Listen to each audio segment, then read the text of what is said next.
আপনি তো ফোর্ডে কাজ করছেন অনেকদিন ধরে। মেশিন লার্নিং ডাটা সায়েন্স যেটা আছে সেটা সবার জানতে হবে, সবখানে ডাটা আছে, এভরিওয়ান ইউ হ্যাভ টু। যে বেতন দেবে এর থেকে বেশি না আসলে কেন তোমাকে রাখবে?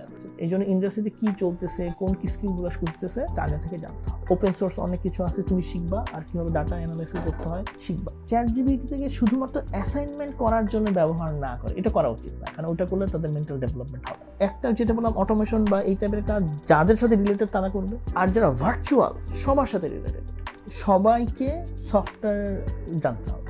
এটা not only engineering, non engineering সবাইকে জানতে হবে। স্বাগতম দর্শক আরেকটি এপিসোডে। আজকে আমাদের সাথে উপস্থিত আছেন মাহমুদ সালাম ভাই, ফোর্ডের প্রোডাক্ট ডেভেলপমেন্ট ইঞ্জিনিয়ার। তিনি আজকে আমাদের সাথে কথা বলবেন ইভি, ব্যাটারি এবং সাস্টেনেবল টেকনোলজি এইসব নিয়ে, এআই নিয়ে, অটোমেশন নিয়ে, এবং অবশ্যই ইঞ্জিনিয়ারিংয়ে যে অ্যাসপেক্টগুলোতে তিনি কাজ করছেন সেখানে কিভাবে ক্যারিয়ার গড়া যায় সে ব্যাপারেও দর্শকদের জন্য গুরুত্বপূর্ণ আলোচনা থাকবে। মাহমুদ ভাই, আপনাকে স্বাগতম। ধন্যবাদ আমাকে ইনভাইট করার জন্য। মাহমুদ ভাই, আপনি তো ফোর্ডে কাজ করছেন অনেকদিন ধরে এবং প্রোডাক্ট ডেভেলপমেন্ট ইঞ্জিনিয়ার হিসেবে। তো এই স্পেসিফিক টার্মটা আপনি এখানে ফোর্ডে আসলে কি করছেন? একটা গ্লোবাল অটোমোবাইল জায়ান্ট আর কি। তো সেখানে আপনি কি ধরনের কাজ করছেন বা সেখানে আপনার একটা সাধারণ দিন কি রকম যায় আমাদের দর্শকদের জন্য একটু ছোট্ট করে বলেন আর কি, একটা ছবি দেখান আমাদেরকে যে সেখানে আপনি কি করছেন। আমার স্পেসিফিক দায়িত্ব হচ্ছে প্রোডাক্ট ডেভেলপমেন্ট ইঞ্জিনিয়ারিংটা হচ্ছে খুবই generic. It could be software, it could be hardware, it could be anything, right? So আমার স্পেসিফিক দায়িত্ব হচ্ছে যে আমার যে ফোর্ডের ইলেকট্রিক অথবা হাইব্রিড ভেহিকল যেগুলো আছে তার প্রোডাক্ট ডেভেলপমেন্ট যখন হয় ব্যাটারি প্যাকের আর্লি স্টেজে, যেই কম্পোনেন্টগুলো আইস ইঞ্জিনে নাই কিন্তু হাইব্রিড এবং ইলেকট্রিক্যাল আছে, সেগুলো আমাদের ডিপার্টমেন্ট কাজ করে। আমাদের ডিপার্টমেন্ট ওই প্রোডাক্ট ডেভেলপমেন্টের সিমুলেশনের কাজও করে, আবার কিছু ইঞ্জিনিয়ার কাজ করে একদম হার্ডওয়্যার নিয়ে, একদম ফিজিক্যাল পার্ট নিয়ে। তো যারা ফিজিক্যাল পার্ট নিয়ে কাজ করে প্রথমে তারা একটা ক্যাড জেনারেট করে ডিজাইনার দিয়ে, ওটা আমাদেরকে দেয়। তো আমাদেরকে দিয়ে বলে যে ধরো এই কম্পোনেন্টটা আসলে ফার্স্টে আমাদের যেই গাড়ির কোম্পানিগুলোর বিভিন্ন রিকোয়ারমেন্ট আছে। ফর এক্সাম্পল, স্ট্রাকচারালি একটা স্ট্রেংথ থাকতে হবে, ক্র্যাশ হইলে এই জিনিসগুলো ভাঙা যাবে না, ব্যাটারি প্যাকের ক্ষেত্রে কিছু আগুন লাগানো যাবে না, এটা অনেক industry standard, government requirement country to country vary করে। তো ওটা যখন আসে আমাদের ডিপার্টমেন্ট, ওটা আবার থার্মাল পার্ট আছে, স্ট্রাকচারাল পার্ট আছে। স্ট্রাকচারের যে সিমুলেশনের কাজ হয় আমাদের ডিপার্টমেন্টে, তার আমি স্ট্রাকচারাল কাজ, কম্পিউটার সিমুলেশনের কাজ করি, এবং ম্যানুফ্যাকচারিং ফিজিবিলিটি যেটা মানে কাজ স্ট্রাকচারালি বললো যে এটা বানানো যায়, কিন্তু প্ল্যান থেকে এটা আদৌ বানানো যাবে কিনা, হয়তো বানানোর সময় ছিঁড়ে যাবে। মানে একটা স্ট্যাম্প পার্ট আছে মনে করো গাড়ির হুড, ওইটা এমন ডিজাইন হলো স্ট্রাকচারালি খুবই স্ট্রং, বাট বানানোর সময় এমন ডিজাইন হচ্ছে যে আসলে ছিঁড়ে যাবে। ফিজিবিলিটিও আমি করি। সো আমার স্ট্রাকচারালের সিমুলেশন, এর মধ্যে আছে এনভিএইচ, ওইটা নিয়ে পরে আলোচনা করা হবে, ক্র্যাশ আছে, অন্যান্য আছে। তো আমার স্পেসিফিক কিছু, আবার কিছু আমরা ওয়ারেন্টি দেয় না গাড়ি, যে 10,000 মাইল, 100,000 মাইল বা সামথিং, ওইটা আমার সিমুলেশন করে আগে বলি যে এই পার্টটা এত দিন সার্ভাইভ করবে, তখন ওটার উপর বেস করে ডিজাইন চেঞ্জ হয়। তো আমাদের ইন সামারি হচ্ছে যে ব্যাটারি প্যাক জেনারিক্যালি, অথবা যেটা আইস ইঞ্জিনের কম্পোনেন্ট পার্ট না, হাইব্রিড এবং ইলেকট্রিক ভেহিকেলের ক্ষেত্রে, সেটা আমরা যখন ক্যাড রেডি হয়ে যায় সেটা সিমুলেশন করে আমরা বলি যে এটাকে আসলে ক্র্যাশ পাস করবে কিনা, এনভিএইচ পাস করবে কিনা, থার্মাল ঠিক আছে কিনা, এগুলো সব ঠিক আছে কিনা। চেঞ্জ থাকলে সবাই মিলে ইনপুট দেয়, তখন আবার ডিজাইনার চেঞ্জ করে এটাকে, এভাবে আমরা আইটারেশন করে তারপরে যখন ওরা আবার আমরা ম্যানুফ্যাকচারিংও দেখি আসলে হবে কিনা। তারপর যখন মোটামুটি সবাই বলে ওকে, তারপর ওরা প্রোটোটাইপ বানায়, তারপরে হচ্ছে যে তারপরে টেস্ট করে, ওটা পরবর্তী স্টেজের। ইন সামারি হচ্ছে এইটা। সো আমি একটু ডিটেল বলার চেষ্টা করলাম, কারণ আমার কাছে, আমি যখন ফিল করছি, যখন স্টুডেন্ট ছিলাম, যে একটা জিনিস কেন পড়তেছি বুঝি নাই আমি। তো অনেক বছর ধরে কাজ করে, অনেক বছর রিসার্চ করে বিভিন্ন প্রতিষ্ঠানে পড়ে মনে হয়েছে এইটা আমার স্টুডেন্ট লাইফে জানা উচিত ছিল। সো হয়তো বা আবার ইন্টারভিউ নিয়েছি পরের দিকে আমরা এখানে আরো ডিটেল আমরা আরো সেসব প্রশ্নের মধ্যে যাব। তো আপনি ব্যাটারির কথা বলছিলেন আর কি। সো ব্যাটারি তো এখন আমাদের ইন্ডাস্ট্রির মানে one of the hot topics, কারণ এই যে ইভি ট্রানজিশনের কথা এত শোনা যায়, এটার মূল চালিকা শক্তি বলতে গেলে ব্যাটারি। তো ব্যাটারি যত বেশি টেকসই হবে গাড়ি তত দূর যাবে, এবং ব্যাটারি হালকা করার একটা রেস চলছে, আমরা দেখছি টেসলা, বিওয়াইডি এদের মধ্যে। তো এই ব্যাপারগুলো সম্পর্কে দর্শকদের জন্য কিছু বলেন, লাইক ব্যাটারি হালকা করার ক্ষেত্রে, বা ওই যেটা বলে 150 মাইল টেস্ট বা এই ধরনের টেস্ট, এগুলো কিভাবে করা হয়? আমি হচ্ছে ব্যাটারি স্ট্রাকচারের কাজ করি। সো ব্যাটারির ওই যে ভিতরের সেলের যে ওটা হয়তো কেমিক্যাল ইঞ্জিনিয়ার, এবং আমাদের আর একটা ল্যাব আছে আয়ন পার্ক নাম, ওরা রেসপন্সিবল। তো ওইটা নিয়ে আমি ডিটেল বলতে পারবো না, যেহেতু আমার ব্যাকগ্রাউন্ড নাই। বাট জেনেরিক আমি ইন্ডাস্ট্রি বলতে পারবো। ফর এক্সাম্পল একটা জিনিস ধরো, একটা লিথিয়াম আয়ন ব্যাটারি আছে, বা আমাদের এখন যে অটো, যে অটোগুলো তোমরা দেখো রাস্তাঘাটে নর্মালি হচ্ছে আই থিঙ্ক লেড অ্যাসিড হয়। লেড অ্যাসিড একটু অনেক লেড অ্যাসিড হয়। তো লেড একটু ওল্ড দিয়ে ওদের এনার্জি ডেন্সিটি যেটা বলে, এনার্জি ডেন্সিটি মানে হচ্ছে মনে করো একটা সেল একটা সার্টেন স্পেস নেয়, এই সেলটা এই কত মাইল যাবে বা কতটুকু এনার্জি এ প্রোভাইড করতে পারবে, এটার একটা ক্যালকুলেশন আছে। কারণ তুমি যখন A to B কম্পেয়ার করবা, you have to have a standard, right? ওই স্ট্যান্ডার্ডকে অনেক স্ট্যান্ডার্ড আছে, এর মধ্যে একটা হচ্ছে যে এনার্জি ডেন্সিটি কি আসলে। তো ওরা এনার্জি ডেন্সিটি আছে, অথবা আবার এগুলোও ডিপেন্ড করবে গাড়ির ওয়েট কত। তো ওটা একটা থাম রুল বুঝতে হবে, একটা ছোট গাড়ির ওয়েট কত, এটা হলে রেঞ্জ কত। যেমন আমি যখন অটো ড্রাইভারদের সাথে কথা বলে দেখি যে ওদের রেঞ্জ হচ্ছে 100-120 কিলোমিটার। ওকে, ডিপেন্ড করবে, যদি বেশি ব্রেক করো হিসাব আলাদা। এটারও আরো ফিল আছে, যেমন অনেক সময় ব্রেক করলে যে ঘর্ষণ যেটা হয় সেটা অনেক ইন্ডাস্ট্রি অলমোস্ট সব এখন ইউজ করে ইলেকট্রিক ভেহিকলের ক্ষেত্রে, সেটা হচ্ছে ব্রেকটাকে আবার এনার্জি জেনারেট করে আবার ব্যাটারিকে চার্জ করে। ইন জেনারেল হচ্ছে যে তোমার ওরা একটা ওয়ারেন্টি দিবে, তো ওরা ওটা ফিজিক্যালি টেস্ট করে প্রথম। ধরো আমরা সিমুলেশনও করতেছে, আবার ওটা ফিজিক্যাল টেস্ট করে ওরা একটা নাম্বার বের করে। কিন্তু ব্যাটারির কোয়ালিটি যে A to B যখন কম্পেয়ার করে, তখন আমি যেটা বললাম যে একটা এনার্জি ডেন্সিটি আছে, আমি কোন ব্যাটারি কম্পোজিশনটা পিক করবো, তখন ওটা ধরে। তো ওরা হচ্ছে ফিজিক্যালি টেস্ট করে, বিভিন্ন ধরনের টেস্ট আছে, থার্মাল টেস্টিং আছে, তারপর ইম্প্যাক্ট টেস্টিং আছে, আরো ডিফারেন্ট টেস্টিং আছে। সেক্ষেত্রে আপনি তো ব্যাটারি প্যাকের মানে স্ট্রাকচারাল দিকটা নিয়ে তাহলে স্ট্রাকচারাল জিনিস হচ্ছে যে আরো ইন্টারেস্টিং আমার মনে হয়, যেন আমি কাজ করি যেটা আমি জানি আর কি। সেটা হচ্ছে যে তোমার মনে করো যে একটা ব্যাটারি গাড়িতে লেগে কিভাবে লাগাবা, তুমি কি বোল্টে লাগাবা, বোল্টের থিকনেস কি হবে, তাই না? অথবা একটা কোনো লোহার দিয়ে লাগাবা, ওইটা শেপ কেমন হবে, ভাইব্রেশনে তো বডি হবে, ওটা কি তখন আমরা এই যে অ্যানালাইসিস করি এনভিএইচ। তারপর ডিউরেবিলিটিটা যদি এভাবে ধরো যে মনে করো যে একটা ওদের ট্র্যাক আছে, যে ওরা তো ফোর্ড এবং অন্যান্য কোম্পানি তো ধরো অনেক, ফোর্ড তো প্রায় 100 বছরের বেশি পুরাতন কোম্পানি। তো ওরা যেটা করে যে ওদের ফিজিক্যাল ট্র্যাক আছে, আবার সিমুলেশনও ট্র্যাকের আছে, ওই রেপ্লিকেটটা আছে ভার্সন, তো ওরা সিমুলেশন রান করে। একটু ছোট্ট করে এনভিএইচ ব্যাপারটা দর্শকদের জন্য। এনভিএইচ হচ্ছে নয়েজ, ভাইব্রেশন এন্ড হার্শনেস। তো যেটা একদম সিম্পল কথা, যেটা আমরা যখন গাড়িতে বসে আমি কোনো এক্সট্রা ভাইব্রেশন পাবো না, যেমন পুরাতন গাড়িতে বিভিন্ন যেগুলো সাসপেনশন ভালো আমরা পাই। তারপর হচ্ছে যে বাইরে থেকে কোনো আওয়াজ শুনবো না। হার্শনেসও হচ্ছে যে সিমিলার, আর একটা মেকানিক্যাল টেস্টিং আছে হার্শনেস টেস্টিং, তো ওটা এনভিএইচ সংক্ষেপে বলে আর কি।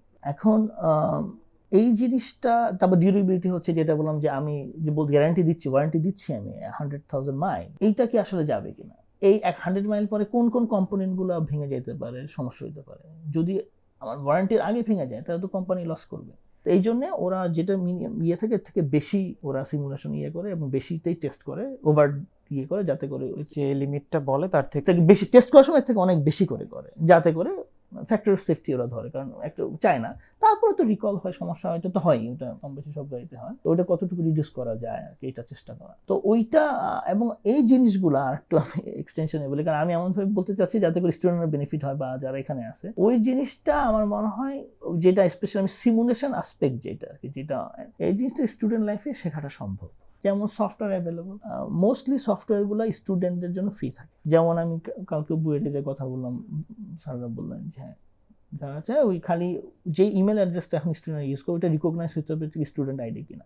এটা কি বুয়েট প্রোভাইড করছে এই ধরনের সফটওয়্যার? এখন বুয়েট প্রোভাইড করতেছে না, শুধু ওই বুয়েটের যে ইমেল অ্যাড্রেসটা আছে সেটা ইউজ করে স্টুডেন্ট ভার্সন যেটা আছে, স্টুডেন্ট ভার্সনের মেবি সব অ্যাক্সেস নাই, তো সেটা নামাতে পারবে। আর অনলাইনে তো টোরাম আছে, ট্রেনিং আছে, এখন ইউটিউবে অনেকে ট্রেনিং দেয়, ওগুলো দেখে শেখা।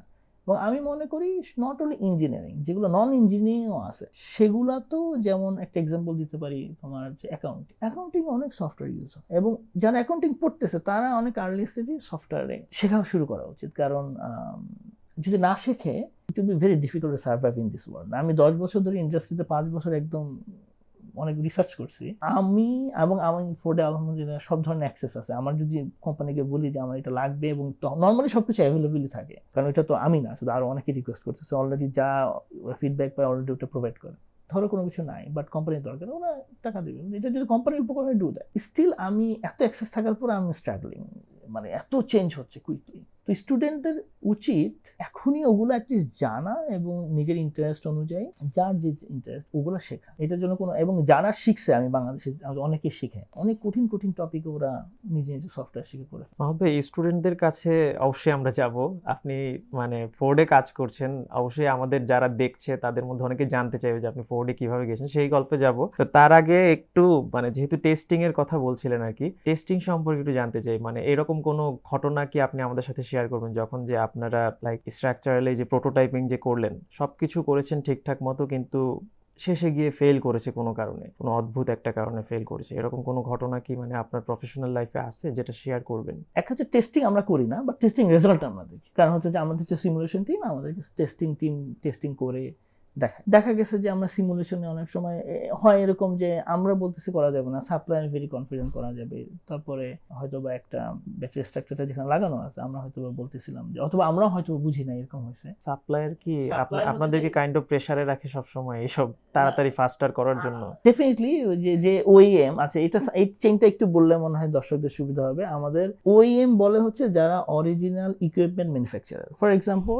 আমরা যদি ফ্রিজের কথা চিন্তা করি, আমাদের ওয়ালটন ধর ফ্রিজ বানায়, ওকে, তো ওয়ালটনের এমন হইতে পারে যে সবকিছু ওয়ালটন বানায়, এটা হইতে পারে, কিন্তু ফর এক্সাম্পল কম্প্রেসর যেটা ভিতরে থাকে, এটা মেবি আমি জানি না, মেবি বানায়, যাতে আমি অ্যাজিউম করলাম যে বানায় না, বেবি ইম্পোর্ট করে, ওকে, যার থেকে করতেছে সে একটা সাপ্লায়ার। আবার এমন হইতে পারে, মনে করো আবার ওই যে সাপ্লায়ার থেকে ইম্পোর্ট করলো, আচ্ছা, যখন কোনো কিছু ইম্পোর্ট করলো তখন তার সাথে অ্যাটাচমেন্ট যেগুলো থাকবে সেটাও সে প্রোভাইড করার কথা। আর মনে করো যে একটা কোম্পানির এক্সপার্টিস হচ্ছে কম্প্রেসর সাপ্লাই করা, কম্প্রেসরের সাথে যে ফ্রিজের অ্যাটাচমেন্টটা আছে সেটা তারা বানায় না, সে আবার একটা কোম্পানিকে বললো যে আমাকে এটা বানায় দাও। সত্যি এটা হবে যে যাকে প্রথমে দিলাম সে টিয়ার 1 সাপ্লায়ার, যে পরে আবার এটা টিয়ার 2, এভাবে যেতে থাকে। এটা হচ্ছে ফ্লোটা আর কি। এটা applicable for any industry, medical device ধরতে পারো, এনিথিং, এবার সফটওয়্যার লাইনেও ধরতে পারো, যে একটা হয়তো গুগল একজনকে একটা কাজ দিল, সে কাজের একটা অংশ বা একটাকে দিল, এটা হইতে পারে। গুগল শুধু প্রথম কোম্পানি থেকে বুঝে নেবে, তোমাকে আমি এটা দিতে বলছি, তুমি বছর দিবা, এই স্পেসিফিকেশন আমাকে বুঝে দেবে। বা ওয়ালটন বলবে যে এই স্পেসিফিকেশন, এবং ওগুলা সিগনেচার হয়, একদম দুই পক্ষ রাজি হয় টেকনিক্যালি যে এগুলো দিব,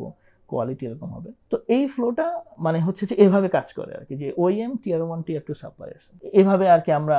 তো যে টেস্ট নিয়ে বলতেছিলাম, যে তো টেস্টের ক্ষেত্রে হচ্ছে যে তোমার আমাদের ক্ষেত্রে এরকম হয়েছে, তারপরে সমস্যা নেই, আমরা আবার ওইটাকে যেটা ফেল করছে কেন ফেল করলো আবার আমরা সিমুলেশন করে দেখি যে হ্যাঁ আসলে এখানে একটু আমরা হটস্পট বলি, হটস্পট মানে একটু উইক এরিয়া ছিল বা ওই জায়গাটা ব্রেক করছে, এটুকু বললাম। তারপর আমরা ওই জায়গাটা আশেপাশে কি করা যায়, ক্র্যাশে যদি ফেল করে চিন্তা করি এক্সট্রা কোনো এক্সট্রাকচার দেওয়া যায় কিনা, ব্র্যাকেট যদি ফেল করি তাহলে ব্র্যাকেটের ডিজাইনটাকে চেঞ্জ করা যায় কিনা, ইন্টারনালি যদি থার্মাল বা অন্যান্য ইস্যুতে ফেল করে তাহলে ওইখানে আর কি করলে, ইনসুলেশন বাড়াইলে কমাইলে, মানে বিভিন্ন, মানে এটা ডিপেন্ড করবে। ফেলের তো তোমার এক ধরনের না, হয়তো একটা ইলেকট্রিক্যাল কম্পোনেন্ট ফেল করো, সেটা তো কি হবে, সেই স্পেসিফিক ইলেকট্রিক কম্পোনেন্টের দায়িত্ব সে নিয়ে নেবে।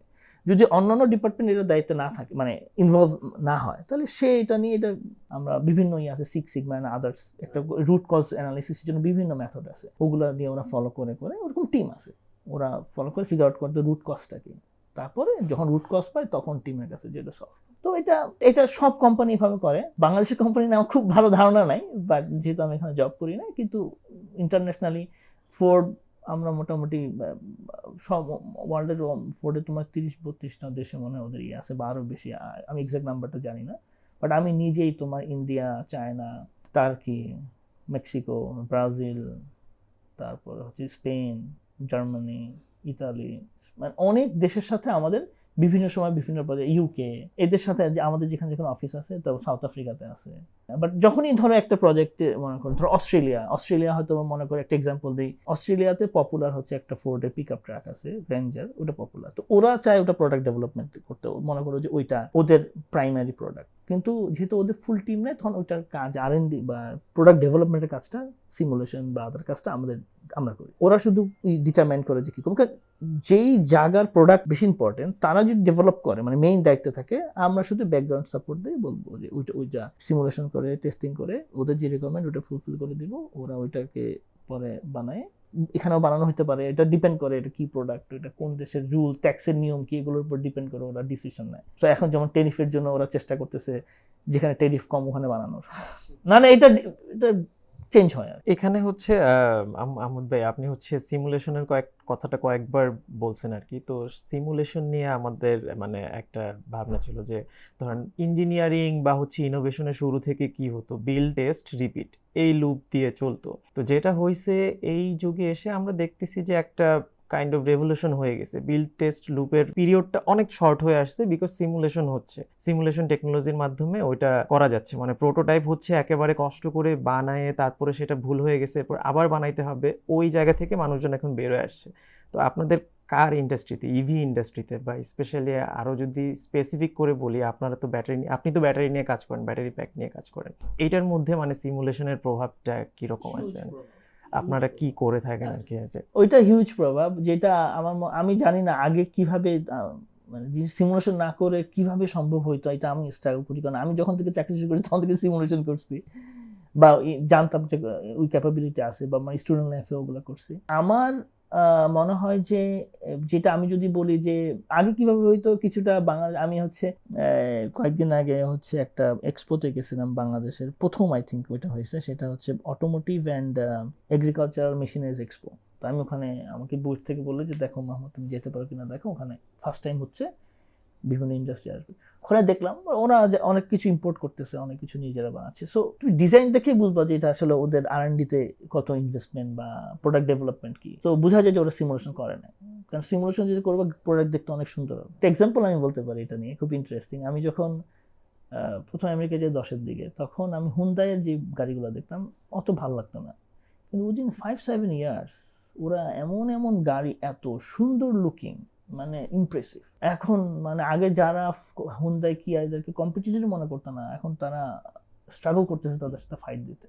এবং ওয়ান অফ দ্য রিজন আমি মনে করি ডিজাইন, এই ডিজাইনটা যে চেঞ্জ করছে, এটা one of the main reason হচ্ছে সিমুলেশন। কারণ সিমুলেশনের সুবিধাটা কি, তুমি ভিজুয়ালাইজ করতেছো, এবং শুধু দেখতে সুন্দর হতে হবে, দেখতে সুন্দর তো ইনি ডিজাইনার একটা আর্টিস্টকে বলবো সে একটা সুন্দর গাড়ি বানিয়ে দেবে, তাই না? প্রবলেম হচ্ছে যে রাস্তায় চলতে হবে, সব টেস্টিং এ পাস করতে হবে, এফিসিয়েন্সি হতে হবে, প্রাইস তোমার মনে করো উইদিন রেঞ্জ, মানে যেটা যেই দেশে যেই রেঞ্জ সেই দেশে থাকতে হবে। এই জন্য আমি মনে হয় আগে ওভাবেই করতো। যেমন আমি ফোর্ড মিউজিয়ামে গেছিলাম কয়েকদিন আগে, ওখানে দেখছি যে আগে দেখাই যায় সব পার্টস গুলা মনে হচ্ছে যে বানানো যাবে। প্রবলেম হচ্ছে ওই জিনিস এখন যদি তুমি ইউজ করো, রেঞ্জ কম, এফিসিয়েন্সি কম, গাড়ি কি কিনবে না? তুমি যত কম দামেই দাও, 1000 টাকা দিয়ে দিলেও যেখানে মানুষ 30,000 টাকা দিয়ে গাড়ি কেনে, ওইটার এমন সমস্যা কয়েক কিছুদিন পর পর দেখা যাবে যে প্রথম গাড়িটা আই থিঙ্ক মিউজিয়ামে যেটা দেখলাম যে হাত দিয়ে মনে হয় স্টার্ট দেয়, ওই যে শ্যালো ইঞ্জিন যেভাবে দেয় না ওরকম। ওটা আমি বলতেছি 120 বছর বা আগের।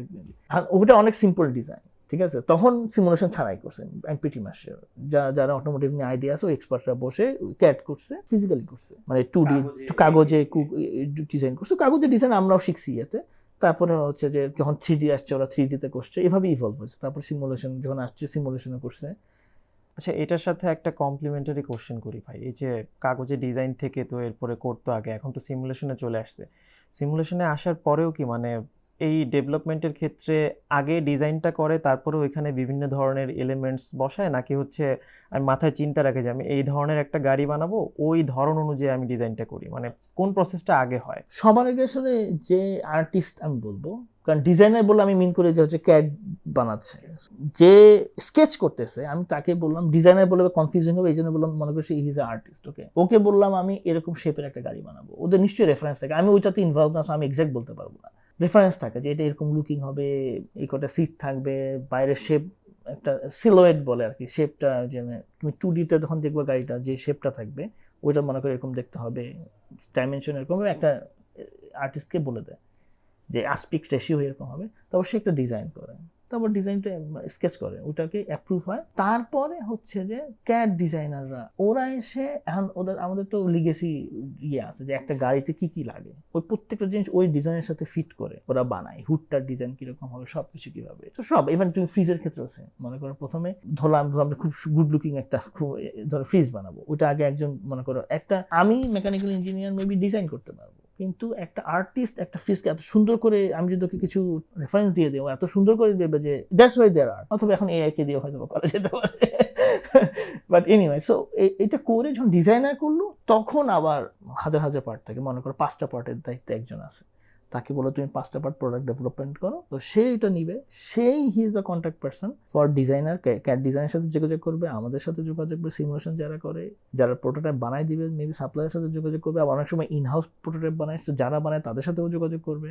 তারপর যখন মোটামুটি ক্যাড মোটামুটি ভালোভাবে তখন একটা প্রোটোটাইপ বানায়, আবার ওটাকে অ্যাসেম্বল করে আবার যে ফিজিক্যাল আমরা যে সিমুলেশনগুলো করছি স্ট্রাকচারাল অ্যান্ড থার্মাল, ওগুলো আবার ফিজিক্যাল করে দেখবে যে মিল আছে কিনা, পাস করতেছে কিনা রিকোয়ারমেন্ট সব দেখে, তারপরে এরকম অনেক আইটারেশন একটা প্রোডাক্ট ডেভেলপ করতে সময় লাগে, করে তারপরে আমরা ফাইনাল প্রোডাক্ট পাই আর কি। So it's long. আবার এটা বললাম ফিজিক্যাল কম্পোনেন্ট ক্ষেত্রে, সফটওয়্যারে গেলে এটা আবার আর কি। সো ওইটার মধ্যে কোন কোন সফটওয়্যার থাকবে, কোন কোন ডিভাইস থাকবে, প্রত্যেকটা এই জন্যই আর কি আমাদের ফোর্ডে মনে এখন দেখলাম যে 175,000 এমপ্লয়ি আর কি, এত মানুষ এগুলাই করে। তারপর আবার বানালে প্ল্যান্টে কিভাবে বানাবে, প্ল্যান্টেও মানুষজন আছে, প্ল্যান্টে কিভাবে ইফিসিয়েন্সি বাড়ানো যায়। তো আমি একটা ইন্টারেস্টিং ফ্যাক্ট বলি আর কি, যেটা পরে আমরা ইলাবোরেট করতে পারি। আমি একটা প্ল্যান্টে ভিজিট করতেছিলাম, তো এখন বললো যে সবকিছু অটোমেট হয়ে যাচ্ছে, প্রায় যা আগে যে এমপ্লয়ি লাগতো 30% এমপ্লয়ি কম এখন আমাদের লাগে। এবং ইন্টারেস্টিংলি সিমিলার নাম্বার হচ্ছে, আমি আই থিঙ্ক এনভিডিয়া বা কোনো একটা সিওর একটা ইন্টারভিউ শুনতেছিলাম, বলতেছিল যে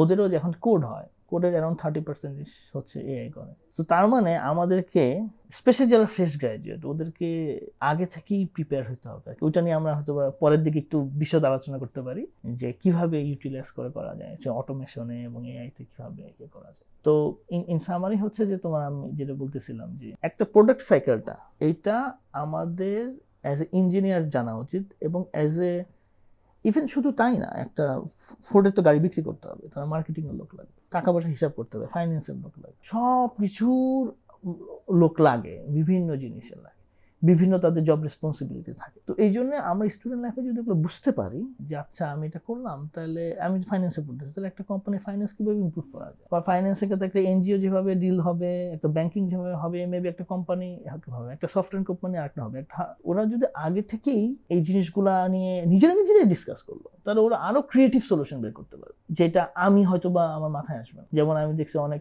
সিনিয়রদেরকে যেমন হয়তো ইমেলও করতে তাদের সমস্যা হয়, তোমার আমার কাছে তো মানে ইমেল মেসেজ কিছু না, আবার আমার মুরব্বীদেরকে বললে হয়তো বা তাদেরকে মেসেজ করবে তাদের কষ্ট হয়, because they are not use to it. Maybe একটা সার্টেন টাইম পরে, আমি বলতেছি না, আমি বলছি এগুলো জেনারিক জিনিসগুলো সবার জানা দরকার, যেই ফিল্ডে আছে। ইভেন জার্নালিজমে এখন কি ইউজ হচ্ছে, কিভাবে ওরা ইমেজিং ইউজ করতেছে, কিভাবে তোমাকে একটা এক্সাম্পল দিতে পারি, মনে করো যে এআই এর ইউজের ক্ষেত্রে, যে ধরো মানে অনেক অ্যাডভার্টাইজ এআই দিয়ে করা যায়, তুমি মানুষ কেন হায়ার করবে, অনেক মার্কেটিং এর কাজ তুমি এআই দিয়ে করতে। কথা হচ্ছে যে তুমি যে ইফিসিয়েন্সি করতে পারবে, একটা 5টা মানুষকে ম্যানেজ করা আর একটা সফটওয়্যার ম্যানেজ করা দুটো অনেক পার্থক্য।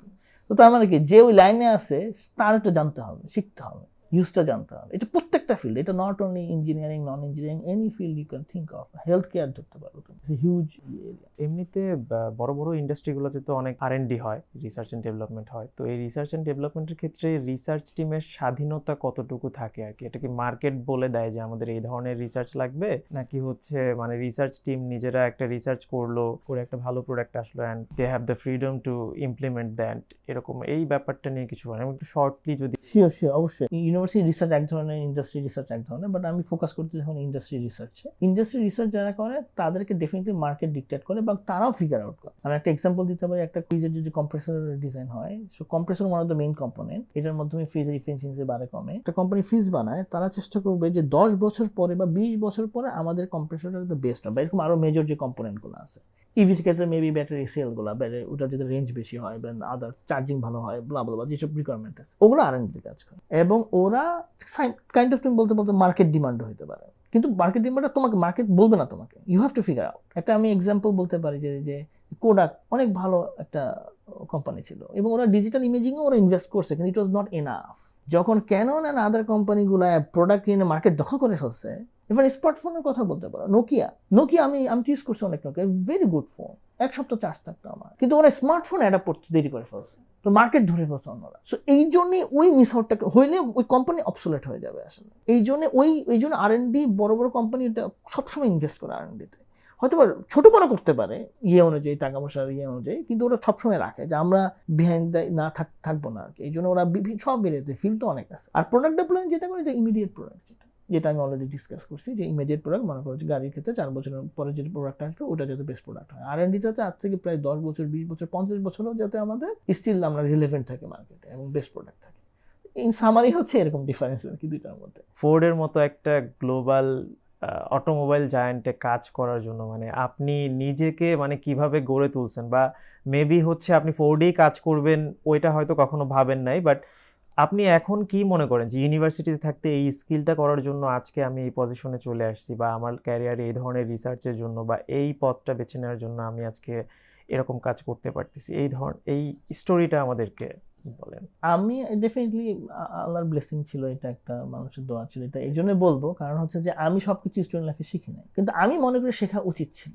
আমি হয়তো বা কি কি আমি মনে করি আমার উচিত ছিল এটা আমি একটু বলবো, আর আমি কি জানতাম যেটা আমাকে হেল্প করছে এটাও বলবো ইন সামারি। তো আমি জানতাম, আমি যখন 10-এ আমি যাই তখন আমি মেকানিক্যাল সব ধরনের টেস্টিং এর কাজ করতাম, কম্পোজিট এন্ড আদার ম্যাটেরিয়াল। তো এটা হচ্ছে যে হিউজ পার্ট একটা যে কোনো ইন্ডাস্ট্রি, স্পেশালি মেকানিক্যাল যে থাকে, সো ওইটা ব্যাকগ্রাউন্ড ছিল। যখন আমি আবার পরবর্তীতে আবার একটা ইউনিভার্সিটিতে যাই, তখন আমি পিএইচডি স্টুডেন্ট ছিলাম, পরে আমি পিএইচডি জবে সুইচ করি আর কি, আমি পিএইচডি ছেড়ে। তো তখন আমি যেটা করতাম টেস্টিং এর কাজ ছিল, সিমুলেশনের কাজ করতাম আমি ওখানে।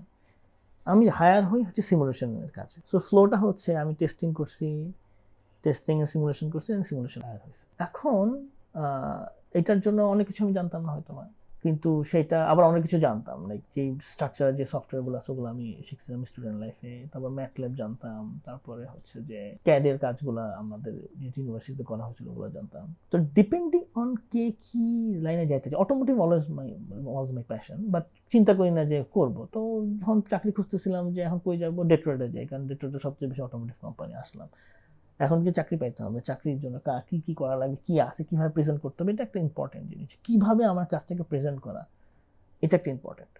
সো ওটাকে করতে হয়েছে। তো যারা স্টুডেন্ট লাইফের উপরে অ্যাডাপ্ট করে ফেলবে যে আমি এই কোর্স একটা শিখছি, এটাকে এভাবে আমি ইন্ডাস্ট্রি প্রেজেন্ট করবো, এই প্রজেক্টটা করতেছি আমি এভাবে প্রেজেন্ট করবো, এটা তখনই যদি রিসার্চ করে বের করে ফেলে তাহলে বলতে সুবিধা হয়। হ্যাঁ, কারণ ইন্ডাস্ট্রিরা কেয়ার করে, অনেক অনেক ভালো কাজ করছে, কিন্তু ইন্ডাস্ট্রিরা কেয়ার করে আমার কি লাভ, এতে আমি কি যে নিবো, হোয়াট ইজ দ্য পয়েন্ট, ওইটা জাস্টিফাই মানে সেটা আমি শুধু বলতে পারবো। ও তো জানে না আমি কি কাজ করছি, সে এমন হায়ারিং ম্যানেজার, সে তো জানে না আমি আসলে মাস্টার্স যারা পিএইচডি যারা যেভাবে কাজ করছে ওরা কি কাজ করছে, কিন্তু আমি জানি আমি কি কাজ করছি। আমি যে পাবলিকেশন করছি এতগুলা, তারপরে প্যাটেন্ট করছি, পরে ইয়েতে ঢুকে, সো ওইটা হচ্ছে যে আমারটাই প্রেজেন্ট করতে হবে আমি কি কাজ করছি, যাতে করে ও বোঝে যে হ্যাঁ আমি রিলেভেন্ট। আমার ক্ষেত্রে হয়েছে মনে হয়েছে যে আমি যে কাজ করছি, একে হচ্ছে যদি সময় থাকে শেখা, স্টুডেন্ট লাইফে শিখে ফেলা ইন্ডাস্ট্রিতে কি কি হচ্ছে, আর যদি ওই সময় না থাকে অ্যাটলিস্ট যা আছে ওইটাকে প্রেজেন্টেবল বানানো। কেন আমাকে ধরো আমি ফোর্ডের আগে আর একটা রিকার্ডো নামে একটা কোম্পানিতে ছিলাম, ওটা ব্রিটিশ, ওটা অনেক প্রায় 100 বছর পুরাতন কোম্পানি। একই কারণে আমাকে হায়ার করছে যে আমি কিছুটা কাজ জানি, ওদের কাজে লাগবে। তারপর ফোর্ডও হায়ার করছে একই কারণে, যে কেউ যে বেতন দেবে এর থেকে বেশি না আসলে কেন তোমাকে রাখবে, তাই না? এটা these are profitable company. NGO টেনজিও নট প্রফিটেবল সেটা আলাদা হিসাব, বাট যদি প্রফিটেবল কোম্পানি হয় তাদেরকে তোমাকে যে কাজে লাগবে এটা প্রফিটেবল করতে হবে। সো তোমার যে কাজ তুমি জানো সেটা প্রেজেন্ট করতে হবে এমনভাবে যে তাদের কাজে লাগবে। এটা যেই পার্সনটা তাকে ফিগার আউট করতে হবে, এটা আরেকজন এসে ঠিক মতো বলতে, আরেকজনের সাথে সাজেশন দিতে পারে, আমার লাইনে হলে আমি সাজেশন দিতে পারি, আরও যারা আছে দিতে পারে, কিন্তু ওকেই বলতে হবে যে আমাকে কেন হায়ার করা উচিত, এই জন্য ইন্ডাস্ট্রিতে কী চলতেছে, কোন কি স্কিলগুলো খুঁজতেছে, এটা আগে থেকে জানতে হবে। এবং ওগুলো আমরা করছি, যখন চাকরি খুঁজতেছিলাম আছে এই স্কিলগুলো লাগে, আমি এটা পারি, এটা কম পারি, এটা বেশি পারি, তাহলে আমি এটাকে বেশি করে প্রেজেন্ট করবো, এটা পারি না, এটা শিখতে হবে, you have to figure out. বাংলাদেশে যারা এখন ইঞ্জিনিয়ারিং পড়ালেখা করতেছে বা যারা হচ্ছে অ্যাসপায়ার করে যে ব্যাটারি ইঞ্জিনিয়ারিংয়ে কিংবা অটোমোটিভ ইন্ডাস্ট্রিতে, কিংবা যদি স্পেসিফিক করে বলে যে ইভি ইন্ডাস্ট্রিতে কাজ করতে চায়, তো তাদের ক্ষেত্রে একেবারে সংক্ষেপ করে আপনি 30 সেকেন্ডে কিছু কথা বলেন, লাইক এই ধরনের টেকনোলজি নিয়ে তোমাদের জানাশোনা লাগবে বা এরকম স্কিল সেট গ্রো করা লাগবে। একদম যদি সংক্ষেপে বলি, সবাইকে সফটওয়্যার জানতে হবে, সবাইকে। এটা not only engineering, non engineering সবাইকে জানতে হবে, এবং যার যে ইন্টারেস্ট ওই লাইনে সফটওয়্যার জানতে হবে। এইটা জানা খুবই সহজ, গুগল করো, গুগল এআই টুল আছে, চ্যাট জিপিটি আছে, অন্যান্য টুল দিয়ে ফিগার আউট করো কোনটা জানতে হবে। এবং সেইটা এখন লিঙ্কডইন আছে, অন্যান্য ইয়ে থেকে ওই রিলেটেড জবগুলা বা ইভেন যারা স্টার্ট আপ করতেছে তারা কি কি কাজ করতেছে ওইটা দেখে একটা আইডিয়া করো, তারপরে দুনিয়া সব তো শেখা যাবে না, যেটা নিজের ইন্টারেস্ট অনুযায়ী শেখা, এটা হচ্ছে একটা। আর একটা হচ্ছে যে এআই এর ক্ষেত্রে, এআই এর অটোমেশন যেটা নিয়ে আমি বলতেছিলাম, এটা সবাই মানে যার যে রিলেভেন্ট, যেমন অটোমেশন, সফটওয়্যার অটোমেশন হয় বিভিন্ন প্রি প্রসেসিং, পোস্ট প্রসেসিং এর ক্ষেত্রে। আবার তোমার আমি যে ইন্ডাস্ট্রি অটোমেশনের কথা বললাম, বিভিন্ন জিনিস, গার্মেন্টস ইন্ডাস্ট্রি বলতে পারো, বাংলাদেশে যেই প্ল্যান্টগুলো আছে ওগুলো অনেক, যেমন আমি বললাম যে এখন ইফিসিয়েন্সি বাড়ানোর জন্য সবাই অটোমেট করতেছে, চায়নাতে যে দেখতে পারো বিভিন্ন কোম্পানিতে যারা ভালো করতেছে, তো ওই automation is a huge field. So যারা ওর সাথে রিলেটেড হতে পারে ওটা ইউজ করতে পারে। আর সবার জন্য আমি একটা জিনিস বলবো, মেশিন লার্নিং, ডাটা সায়েন্স যেটা আছে সেটা সবার জানতে হবে। সেটা জার্নালিজম বলো, ইঞ্জিনিয়ারিং বলো, সবখানে ডাটা আছে, হেলথ কেয়ার বলো। তো এই ডাটাকে নিয়ে কিভাবে রিড করে প্রেডিক্ট করবে একটা জিনিস, তোমার আমি জার্নালিজম নিয়ে আমি বলতে পারি, যেমন ধরো অনেক ডাটা আছে, কোন টাইপের আর্টিকেল কিরকম ভিউ হয়, এইটার একটা স্ট্যাট যদি থাকে তাহলে তুমি নেক্সট আর্টিকেলটা কি লিখবা এটা ফিগার আউট করা সহজ না?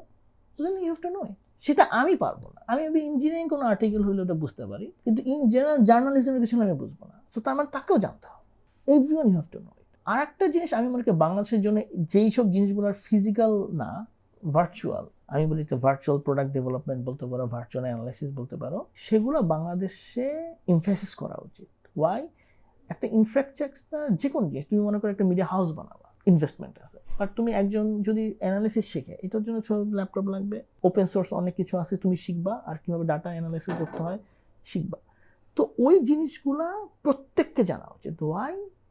বিকজ আমাদের যে পরিমাণ জনসংখ্যা আছে, আমাদের এখন মিডিয়ান এজ মনে হয় 25, এরা সবাই হচ্ছে সব স্মার্টফোন ইউজ জানে, ল্যাপটপ ইউজ জানে, ইমেল জানে, সার্চ করতে জানে, চ্যাট জিপিটি ইউজ করতে জানে। চ্যাট জিপিটি থেকে শুধুমাত্র অ্যাসাইনমেন্ট করার জন্য ব্যবহার না করে, এটা করা উচিত না, কারণ ওটা করলে তাদের মেন্টাল ডেভেলপমেন্ট হবে। So no one should use chat GPT or any AI tool for doing assignments.